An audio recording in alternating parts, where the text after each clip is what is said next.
Everybody asking how we doing, say we good. Don't need no one to tell me how to live just like they would. It ain't their business, but they in it, I don't know why. Revolved around my life after I found another. Pada proyek pertama, yaitu tentang pengelolaan limbah, saya berperan sebagai pewawancara dan pembuat PowerPoint. Untuk proyek pengelolaan limbah tahu di Kacang Pedang, Pangkal Pinang, saya mengumpulkan data dan informasi mengenai pengelolaan limbah tahu. Kemudian saya menggunakan data tersebut untuk membuat presentasi PowerPoint yang menyajikan hasil dari observasi kegiatan tersebut. Pada proyek yang kedua, yaitu pelestarian lingkungan, saya berperan sebagai mensosialisasikan mengenai kegiatan ekobrik kepada masyarakat yang ada di Desa Tanjung Gunung, serta saya juga mempraktekkan langsung cara pembuatan karya ekobrik tersebut. Pada proyek ini saya mempraktekkan kegiatan pembuatan ekobrik berupa pembuatan meja. Pada proyek yang ketiga, yaitu Sekolah Adiwiyata, saya berperan sebagai pewawancara guru yang ada di Sekolah SDN 37 Pangkal Pinang, serta saya berperan sebagai penyusun laporan hasil observasi atau wawancara yang sudah saya lakukan. Menurut saya, proyek pelestarian lingkungan membuat karya ekobrik merupakan proyek yang paling menantang, karena di sini kelompok kami harus mengumpulkan botol serta sampah plastik. Kemudian botol dan sampah plastik tersebut harus dicuci dengan bersih, serta sampah tersebut harus dipilah antara sampah yang kering dan sampah yang basah.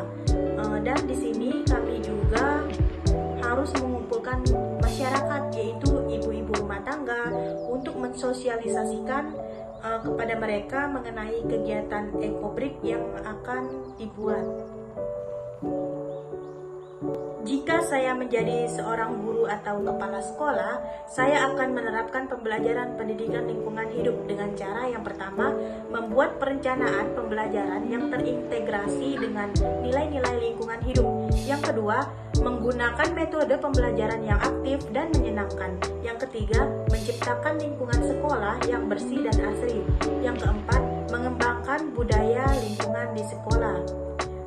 Sebagai contoh kegiatan pembelajaran pendidikan lingkungan hidup yang dapat diterapkan di sekolah, yaitu misalkan kegiatan diskusi tentang masalah lingkungan, misalnya seperti pencemaran udara, air, dan tanah. Kegiatan simulasi tentang cara-cara menjaga lingkungan, misalnya mengolah sampah, menghemat air, menghemat energi. Kegiatan praktik lapangan untuk mempelajari lingkungan sekitar sekolah, misalnya mengamati flora dan fauna di lingkungan sekolah. Kegiatan kampanye lingkungan yang meningkatkan kesadaran siswa tentang pentingnya menjaga lingkungan.